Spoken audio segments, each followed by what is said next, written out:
কইছে এটা কি? কইতে পারলেন না। এটা হচ্ছে ইচা মাছের ভর্তা। ছোট ছোট ইচা আছে না, ওগুলো ভাইজা তারপরে পাটার মধ্যে বাইটা তারপরে পেঁয়াজ মরিচ দিয়ে ভর্তা করছে, সেই স্বাদ। এই যে একটু করে নিতেছি, মাখাইয়া মাখাইয়া লেম্বু দিয়া তারপরে লুকমা বানাইয়া তারপরে খাইতেছিলাম। ভাত খান যায়, কিন্তু আরো আছে, এটা দেখ প্লেট ভাত খাইলে কামাবো, আর দি খান না। ও সেই টেস্ট, লুকমা বানাইয়া বানাইয়া খাইতে সেই মজা। তারপরে এইটা কি কনছে? কন কন কন কইতে পারবেন না।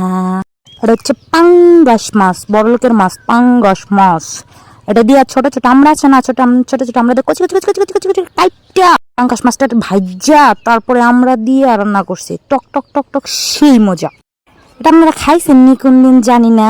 এটা আর কি রেসিপিতে পাবেন না, এটা খালি আঙ্গ বাড়তেই হয়। সময় পাইলে একদিন রেসিপি দিমুনি। কি যে মজা ভাই, টক টক টক টক লাগে, ছোট ছোট আমরা দিয়ে, সেই মজা। আমার তো পাঙ্গাস মাছ সেই ভাল লাগে। সে যে কি খায় না বুঝলাম না, মানুষের কাছে নাকি গন্ধ কয়, আমার কাছে তো গন্ধ আয় না, সেই মজা। এই যে আজকের খাবারটা আলহামদুলিল্লাহ সেই ছিল।